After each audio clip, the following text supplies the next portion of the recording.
Welcome to the Three Martini Lunch. Grab a stool next to Greg Columbus of Radio America and Jim Garrity of National Review. Three Martinis coming up. So glad you're with us for the Monday edition of the Three Martini Lunch. Jim Garrity is away. Here in his place is Inez Stepman of the Independent Women's Forum. We have probably two good martinis. Well, one good martini for sure. One that's a little bit mixed as it relates to Columbia University. And Inez herself is the subject of the crazy martini, although I should stipulate up front, she's not the crazy part. But there's a lot of craziness that's involved. But Inez, always good to have you back. It's great to be here. All right, well, let's start with the good martini. And this is news that broke late last week. Reading right from CNN here, President Donald Trump took his most consequential action against federal employee unions, signing an executive order aimed at ending collective bargaining for government employees whose work includes national security aspects. The expansive order applies to workers across many federal agencies, including the Departments of State, Defense, Justice, Health and Human Services. It also impacts the Centers for Disease Control and Prevention, the Federal Communications Commission, and U.S. Immigration and Customs Enforcement. And CNN's right, that is just the tip of the iceberg. If you look at the actual executive order, there's a lot of departments and sub-departments from state to DHS to commerce to EPA and on it goes. There's a pretty long list here. So, Inez, this is something that you've been pretty passionate about for a long time. So how significant is this act? And given what we've seen over the first couple of months of this administration, is he going to be allowed to do this? Yeah, this is an incredibly significant act by the president, and it follows on the heels of other executive orders reorganizing the federal workforce, of Doge firings. This is a real shakeup of that illegitimate fourth branch of government, right? That conservatives have been talking about forever, right? Long before Donald Trump, there were so many FedSoc panels, right, on the administrative state and how the administrative state is out of control. That it's neither under the control of Congress, right? Very, very broad delegations in place of law, nor is it under the purview of the president, because he can't hire and fire the vast majority of the bureaucracy, right? So bear with me, this is a little complicated, but there are two different layers of job protections, two different sources of job protections for federal employees that have added together to just make this total monster, where even for really obvious things, like I'm talking like watching porn on the job, on government computers, on government time, right, makes it really, really difficult to fire people. It's the minimum is 170 days, business days. So that, stretches out quite a while and usually takes more than a year or two. There are appeals to multiple different boards. And that's not even counting the dossier of poor performance that your managers have to accumulate on you. So realistically speaking, it's nearly impossible to fire career bureaucrats. And that's what Donald Trump is responding to, right? Because they've used those protections to essentially defy the political direction of the first Trump administration, and now coming into the second Trump administration, they're pushing back. So that's the context of all of this.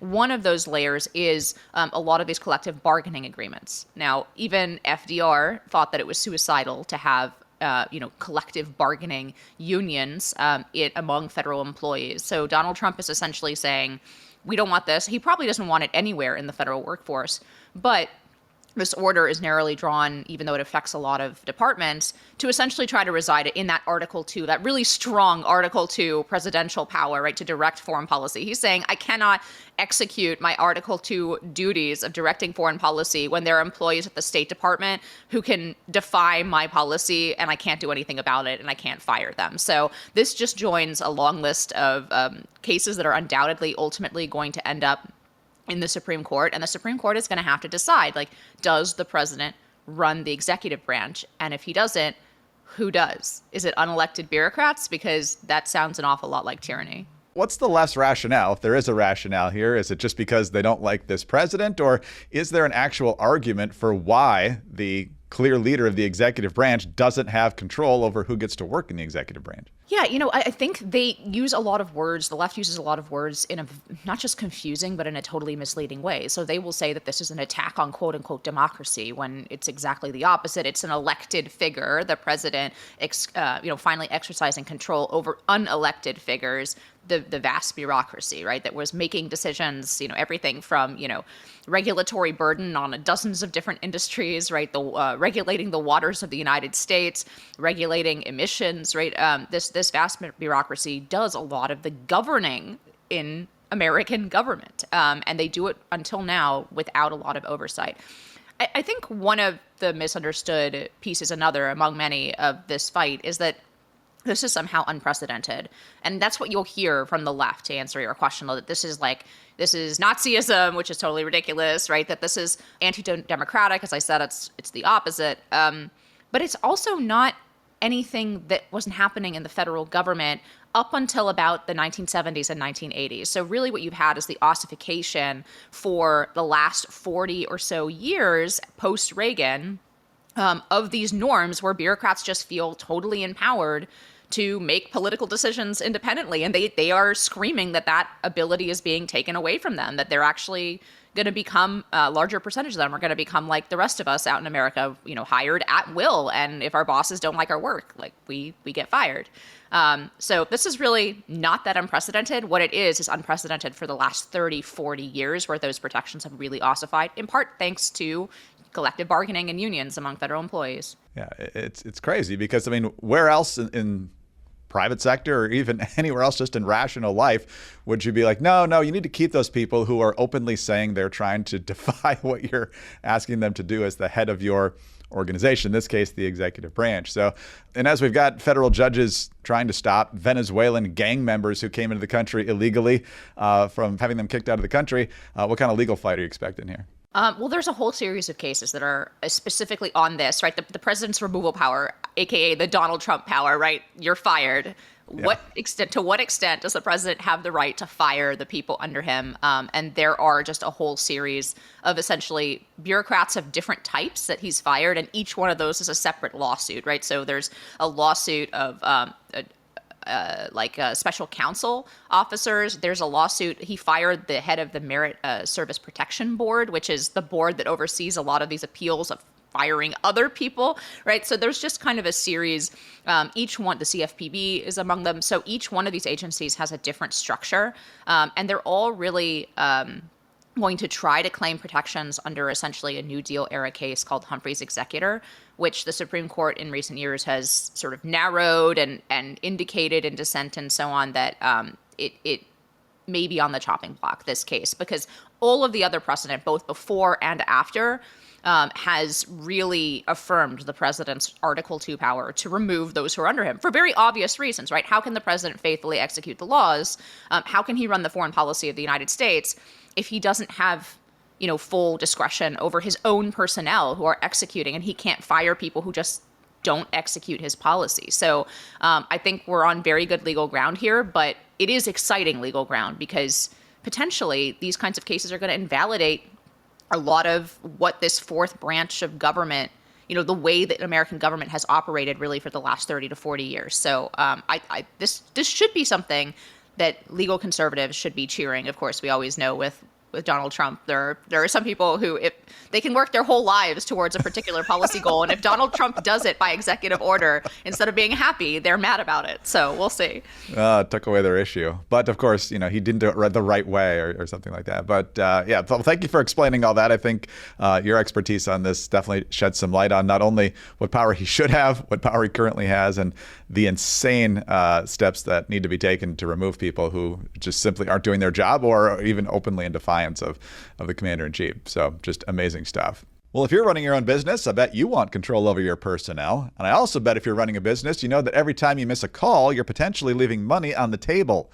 When every customer conversation matters, you need a phone system that keeps up and helps you stay connected. That's why you need OpenPhone. OpenPhone is the #1 business phone system that streamlines and scales your customer communications. It works through an app on your phone or computer, so no more carrying 2 phones or using a landline. With OpenPhone, your team can share one number and collaborate on customer calls and texts like a shared inbox.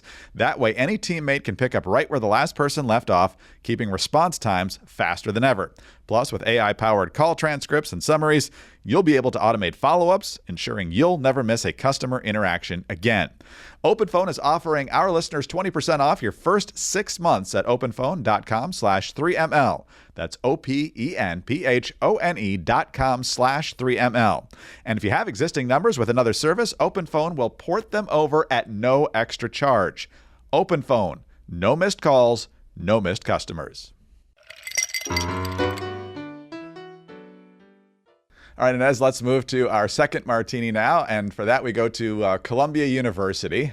Columbia's been in turmoil for a while now. We're coming up, I think, on the 1-year anniversary of the most turmoil on campus with the anti-Israel, pro-Palestinian, really pro-Hamas protests that boiled over in late April, early May of last year, just as the school year was winding down. But now there's been some more turmoil at Columbia because after President Trump basically gave the ultimatum to the acting president up there saying, look, if you still want the federal money that's earmarked for Columbia University, you got to take some serious steps to crack down on the anti-Semitism. And it would appear that they agreed to do that. Well, that was interim President Katrina Armstrong doing that. And she's now out of a job. This is from the Free Beacon on Friday. Columbia University interim president Katrina Armstrong stepped down on Friday amid the Ivy League school's protracted battle with the Trump administration. Board of Trustees co-chair Claire Shipman has been appointed acting president effective immediately and will serve until the board completes its presidential search, is what the school has to say. And as I mentioned, it comes in the wake of the standoff with the Trump administration over the cancellation of $430 million in federal grant money. That's a whole separate discussion about why they should be getting that much, if any. Armstrong announced a series of reforms in response to that in order to keep the money coming. But behind closed doors, Armstrong told faculty members that little would change on campus.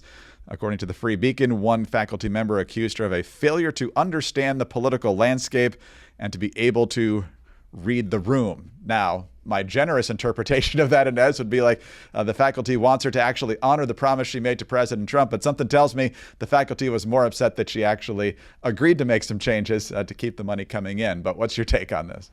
This is just to underscore universities take an enormous amount of money from the federal government from a variety of different sources, grants being just one of them. And to be clear, this is only about half the amount of money that Columbia takes in just grants alone per year. So they usually get $800 to $900 million every single year. Now, this is an institution with an endowment of $15 billion.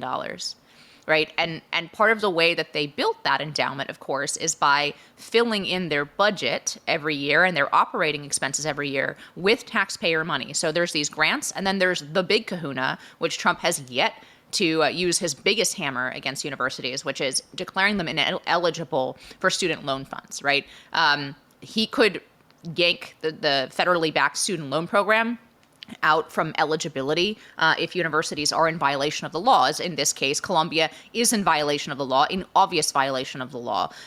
This particular battle is over Title VI. It's over of the Civil Rights Act. It's the title that protects students from the level of racial or religious or there's a few other protected categories, right? But the level of harassment in those categories that would prevent them from actually taking advantage of their education. So that's an important note because, there are free speech concerns here. I don't think they're very valid. You are perfectly at liberty to stand in the middle of Columbia University and scream about how much you hate the Jews and how much you hate Israel. That's protected, unless, of course, you're here on a guest visa, in which case we don't have to tolerate anything from you. But let's say you're an American citizen, right?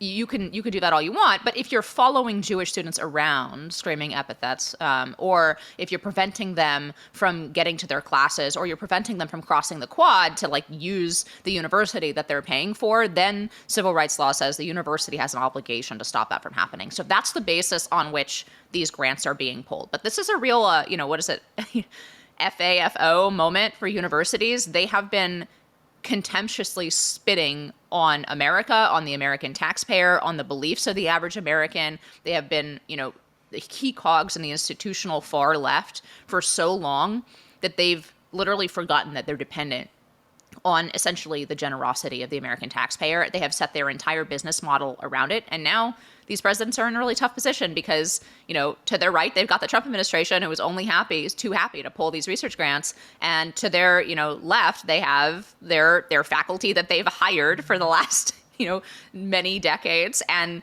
the student groups that they've coddled and allowed to break the law for all these decades. So, they're in a really tough spot. I'm not really sure what the next president of Columbia can do to get out of it, honestly. Yeah, so nobody's happy at that point. But what do you make of Armstrong allegedly telling faculty members, look, we just did this to keep the money coming. Nothing's really going to change. Obviously, if we see the same type of behavior on campus, I'm guessing there's a pretty short leash here. Yeah, and the Trump administration has not agreed that they're going to turn the taps back on. And I don't think that they're going to be dumb about this. I think they're going to pursue and make sure that the changes that they're demanding are actually happening. I don't think universities, they're starting to get the message, but I don't think it's really sunk in yet. Like this, your model is dependent on Donald Trump right now, on his beneficence. You need to understand that. And act accordingly, or you're going to lose your taxpayer funding, which is the right and just outcome. If you want to operate without taxpayer funding, you can do as much as you want, as long as you don't violate the law in other ways, right? Hillsdale College operates without federal funding. They take no federal student loans. Right? They take no federal grants. They operate completely independently. It is, in fact, possible for a university to do that, but that's not what these universities have done for many, many decades, and they are used to getting fat on the public draw. By the way, none of these presidents, as far as I know, have actually been fired from the university. They're all leaving the president's position. In this case, she's going to go head up the University Medical Center, which I'm sure is a position that comes with a big fat salary, just like Claudine Gay is still getting $900 million a year to be at Harvard University, even though she was fired as president. So that's a large part of what they've done with federal money that they're losing now. Well, thanks for the shout out to Hillsdale. I'm a Hillsdale grad, and yes, they are one of a few that stand to thwart the tide of federal money pouring into schools and therefore dictating what those schools need to be doing a lot of times. And so the difference is stark and impressive. So last thing on this one, Inez, you tweeted over the weekend after you saw a video of Columbia grads tearing up their various degrees. You call them grievance studies degrees.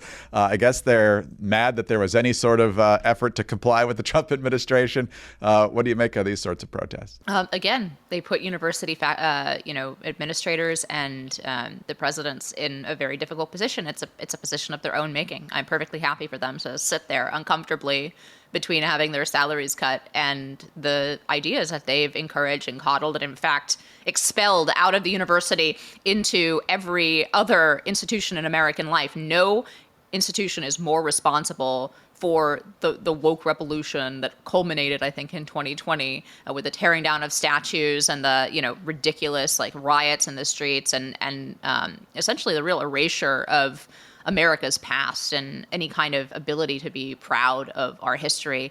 No institution was more responsible for any of that than our universities. And for the discriminatory policies that are in, until recently, again, now everybody backtracking publicly, but that were publicly announced, discrimination against men, against white employees, against Jewish employees at universities. Right? These are things they announced publicly because they were proud of them, but have always been illegal. Since 1964, they have been illegal, and they're just used to operating in a potentially unconstitutional, in definitely contrary to federal law and civil rights statutes, and they're used to operating in that way with huge federal checks, and that's just a situation that's not going to continue under the Trump administration. They better get that through their heads sooner rather than later. Unfortunately, I think their degrees still stand, even if you tear the paper. But I'm sure mom and dad are thrilled. Well, it doesn't even matter. First of all, if you revoke the degree even, it doesn't matter, right? The rescinding degrees, because that degree, the major economic signal that that's giving is that you could get into Columbia. Basically nobody believes that these students are learning anything of economic value in their 4 or 5 or 6 years at Columbia University. The only signal that matters is you had good enough test scores, and this is changing too, obviously, but you had good enough test scores and good enough grades and you showed up on time and did your homework enough that you could get into this very, very tough admissions gauntlet in Columbia. That's what that signal is. And even if they rescind the degree, they can't really take that away. Well, we'll be talking about a fast-growing, ridiculous controversy with Inez in just a second here. But first, Fast-Growing Trees. Did you know Fast-Growing Trees is the biggest online nursery in the United States with thousands of different plants and more than 2 million happy customers? Fast-Growing Trees offers a wide selection of plants, from fruit and privacy trees to shrubs, all tailored to your climate and space. You don't have to drive around to nurseries and big garden centers anymore. Fast-Growing Trees makes it easy to order online, and your plants are delivered to your door in just a few days. And with their Alive and Thrive guarantee, you will be satisfied. You can also talk to a plant expert about your soil type, landscape design, how to take care of your plants, and everything else you need. No green thumb required, which has been really good for me in the Columbus house. This spring, get up to 50% off select plants at fastgrowingtrees.com/Martini. Plus, use the code Martini at checkout for an extra 15% off your first purchase. Visit fastgrowingtrees.com/Martini and use the code Martini. Now's the perfect time to plant. Offer valid for a limited time. Terms apply. fastgrowingtrees.com/Martini. All right, on to our crazy martini now, Inez. And for those who follow you on X, I still call it Twitter instinctively, but you're at Inez Felcher, if folks don't know. But you offer your political takes there all the time, some more controversial than others.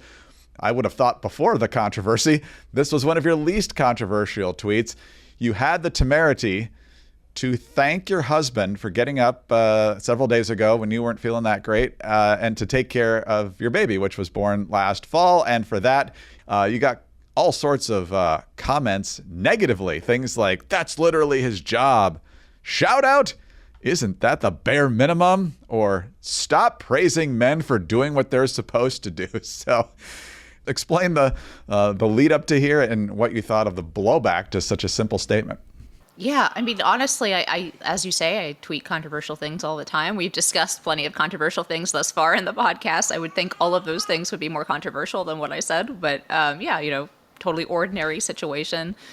It was my shift in the morning. I had a headache. My husband took my shift because I didn't feel well, even though he stayed up late the night before with our baby, who, by the way, he's watching her right now. Shout out to Jarrett again for watching the baby while I do a podcast. Right? I hope that you can't hear her babbling back there. But yeah, I honestly it was in a tweet chain, and the first thing I said I knew would be somewhat controversial, which is that I think sometimes, and in a very natural way, like mothers get very, very particular about how the baby is cared for, and then they kind of box their husbands out of taking care of the baby because it's gotten so particular that if they do it wrong, and they get reamed for doing it wrong, then they're not really encouraged to keep doing it. That I knew would get some pushback. I'm not naive, right? I tweet things. I know some of them. This, I just thought, I was just thinking about the subject. And so I was just oh, nice shout out to my husband. But yeah, I got a gazillions of angry comments of screeching that the bar is in hell and that you should never thank your husband for doing anything for you, apparently. I don't know. So it's a little embarrassing. I don't like being the subject of the discourse of the day, but yeah, I mean, I was taken aback by the fervor and hatred of merely just gratitude in a relationship, teamwork in a relationship, raising a child together. I don't know. It doesn't bode well that there are so many women bought into the idea that merely thanking their husband for being a good dad is a problem. Was it mostly women? And either way, what do you think is behind that? Is it an animosity towards men in general, the nuclear family? What would cause so many people to be she thanked her husband for taking care of the baby? And it was mostly women. I honestly think people are so deluded about the differences between the sexes that I think the idea behind a lot of the rage was, if a man doesn't take exactly 50% of the infant care, that he's not being a good spouse or a good husband or a good father, which is ridiculous. I mean, infants need their mothers more when they're very young. Dad's very important, but mom is biologically the source of nutrition and life, and they need their moms more. So I think that's part of it. It's the anger going in, if it wasn't 50-50, it was somehow unfair. I understand the feminist arguments, but this kind of rage felt very personal and very so I don't know if it was just a contingent of women that had very, very bad experiences in their relationships or their marriages or in motherhood, or I don't know. Maybe it's just motherhood in general, anything you tweet regarding, if you tweet anything about being happy, people get mad at you. But yeah, I mean, I was taken aback by the sort of rage about it. And then Matt Walsh did his part of his show about it, and it just now I'm just the discourse of the day, I guess. I'm the lady who thanked her husband. It's not a bad reputation to have. I'm sure your husband appreciates it. I know I appreciate when my wife thanks me. Just in person, doesn't need to be on social media. And I'm certainly very grateful for her, of course. So let's return to normal, where people are just grateful for help. Try to avoid the crazies. Can't do it on social media, but hopefully in real life, we're doing a better job of that. So, and as always, great to have you sub in for Jim. Thanks for your time today, and I'll let you get back to your baby. Thanks so much. Inez Stepman of the Independent Women's Forum. I'm Greg Corombos of Radio America. Thanks so much for being with us today. Please be sure to subscribe to the podcast if you don't already, the 3 Martini Lunch. Tell your friends about it as well. We'd love to have them listening. Thanks for your 5-star ratings and kind reviews. Please keep those coming. Get us on your home devices. All you have to say is play 3 Martini Lunch podcast. Follow us all on X. Inez is at Inez Felcher, as we mentioned. Jim is at Jim Garrity. I'm at Greg Corombos. Have a great Monday and join us again on Tuesday for the next 3 Martini Lunch.